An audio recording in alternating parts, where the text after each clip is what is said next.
আসসালামু আলাইকুম গাইস, কেমন আছেন? আশা করি ভালো আছেন। আজকে আপনাদের সামনে নিয়ে আসছি মুফতি নজরুল ইসলাম কাসেমী সাহেবের ওয়াজ। তো দেখতে থাকেন, আমাদের পাশে থাকেন। দেখতে দেখতে ভালো লাগে, ভালোবাসা হয়ে যাবে ইনশাল্লাহ। তাহলে চলুন দেরি না করে হুজুর ওয়াজ শুনে আসি।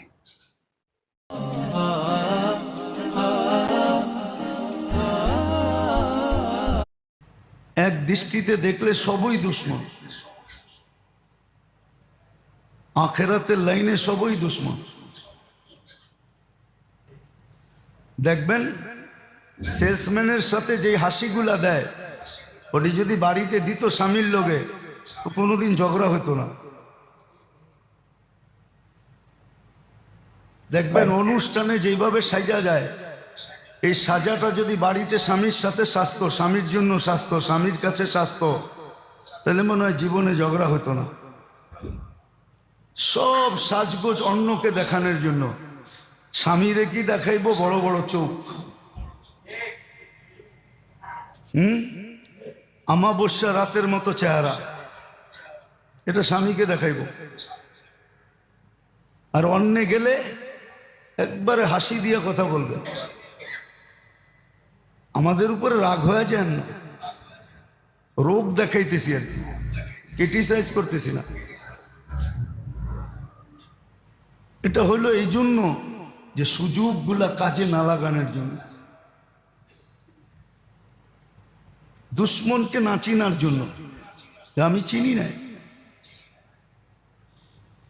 এ তো দুই একটা দেখাইলাম, আরো অনেক দেখা যায়। অপরের সাথে যেই সুরে কথা বলে, ওই সুরে যদি মোবাইলে স্বামীর সাথে কথা বলতো, তো মনে হয় স্বামী ডেলি এসে পায়ে তেল মালিশ করতো। অন্যের সাথে খুব সুন্দর নর্ম ভাষায়, খুব শালীনতার সাথে কথা বলে, আওয়াজ মোটা হইলেও চিকন বানায় বলে। কি রাগ হয়ে গেলেন? কিন্তু স্বামীর সাথে আওয়াজ চিকন হইলেও কর্কশ করে বলে।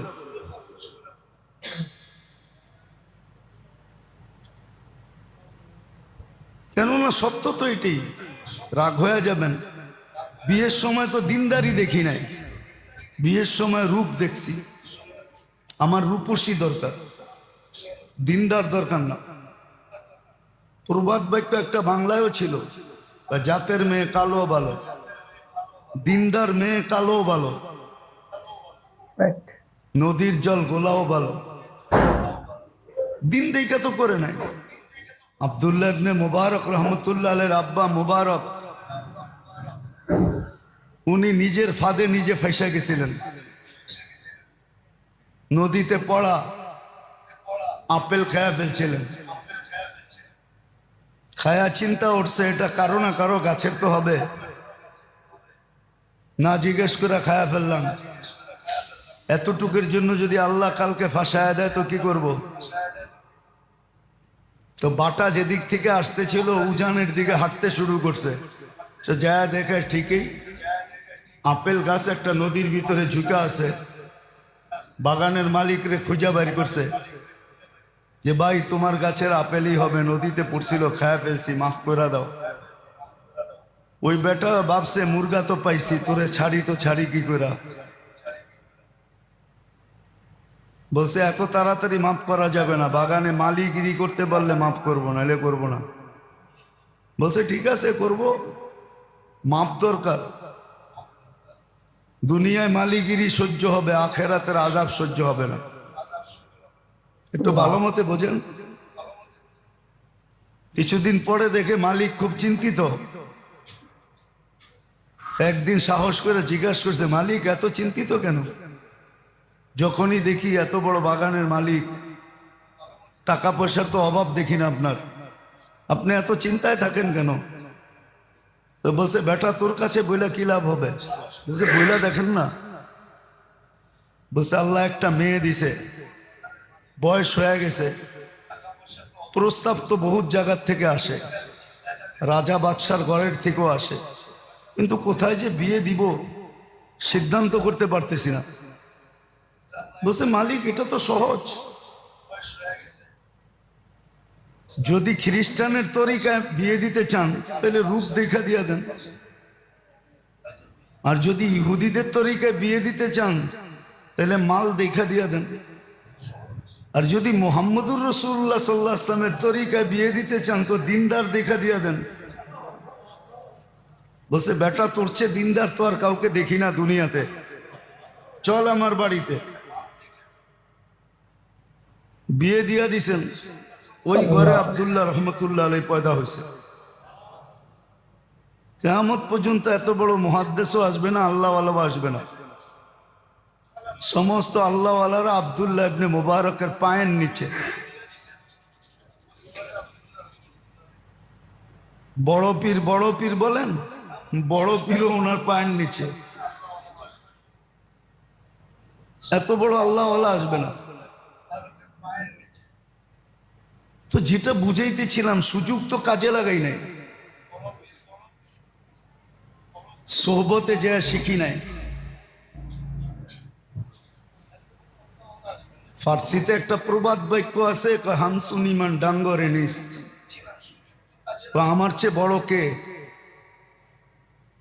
চিটাঙ্গের একটা প্রবাদ বাক্য আছে, চিটাঙ্গে আছে এখানে, আরত হারত নানারত, আরত হারত আর নানারত। যা আছে আমগো বাড়ি আর আমার নানার বাড়ি আর আমার শ্বশুর বাড়ি, আর কোথাও নেই। এই তিন জায়গায় আছে, আর কোথাও কিছু নাই। আমরাও তো শিখি নাই, ঠিক না?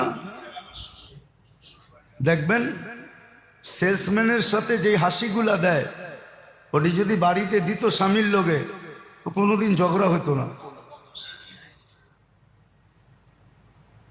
দেখবেন অনুষ্ঠানে যেইভাবে সাজা যায়, এই সাজাটা যদি বাড়িতে স্বামীর সাথে সাজতো, স্বামীর জন্য সাজতো, স্বামীর কাছে সাজতো, তাহলে মনে হয় জীবনে ঝগড়া হতো না।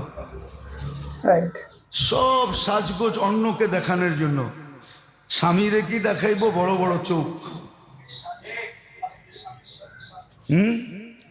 আমাবস্যা রাতের মতো চেহারা, এটা স্বামীকে দেখাইব।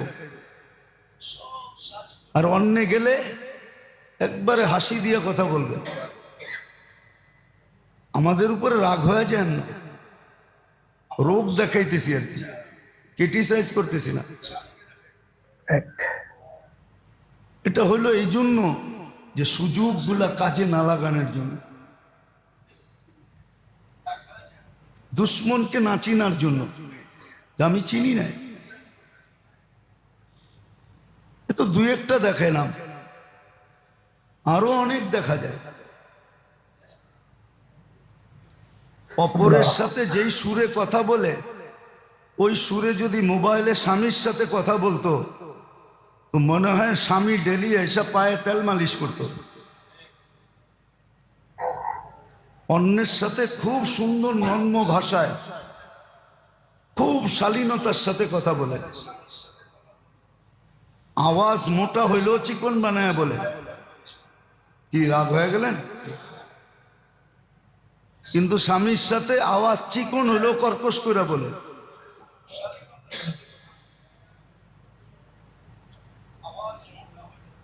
কেননা সত্য তো এটাই। রাগ হয়ে যাবেন।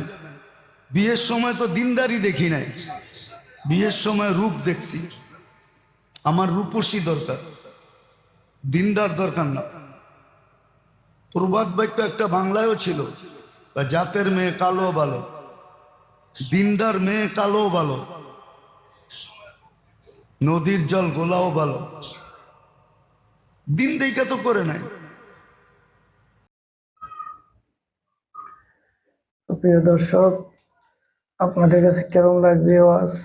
যদি ভালো লেগে থাকে তাহলে লাইক করে শেয়ার দিন, সাবস্ক্রাইব করেন। কি ধরনের ওয়াজ আপনারা চান কমেন্টে আমারে বলবেন, ইনশাআল্লাহ আমি চেষ্টা করব। এই পর্যন্ত আজ ভালো থাকেন, সুস্থ থাকেন। আসসালামু আলাইকুম।